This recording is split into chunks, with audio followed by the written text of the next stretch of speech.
बिस्मिल्लाहिर्रहमानिर्रहीम, अस्सलाम वालेकुम। मैं हूँ लैलतुल कदर और आप देख रहे हैं JNN न्यूज़। बढ़ते हैं खबरों की जानिब।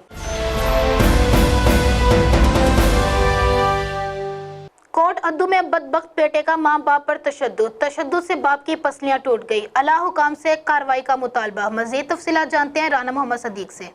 जी बिल्कुल, कोटद्दू खून सफेद हो गया। जायदाद पर काबिज गुस्ताख नाफरमान बेटे और बहू ने झगड़ा करते हुए तशद्दुद किया, अपने बुजुर्ग वालिद की पसलियां तोड़ दी और वालदा पर भी तशद्दुद किया। बुजुर्ग अल्लाह यार ने कई बार बेटे को कहा कि मुझे टैक्स भरना है, कुछ पैसे दो, पर बेटे ने पैसे ना दिए और एक न सुनी, जबकि जायदाद पर काबिज गुस्ताख नाफरमान बेटा बहू काबिज हैं। इसी रंजिश पर आज बेटे और बहू ने अपने बुजुर्ग वालिदैन पर तशद्दुद किया और दुकानें भी खाली नहीं की, ना पैसे दिए, उल्टा गुस्ताखी नाफरमानी करते हुए थप्पड़, मुक्कों, घोंसों के वार किए। अल्लाह यार नामी बुजुर्ग और उसकी घरवाली को दीगर शहरियों ने अस्पताल दाखिल कराया। अल्लाह यार ने थाना सिटी कोटद्दू में कार्रवाई के लिए दरख्वास्त दी, मगर मुलजिम गिरफ्तार हुए, ना ही कार्रवाई की गई। जख्मी बुजुर्ग ने chief justice high court, governor, वज़ीर आला, IG पंजाब, RPO डेरा गाजी खान, DPO मुजफ्फरगढ़ से नोटिस लेकर अदल इंसाफ फराहम करने का भरपूर मुतालबा किया।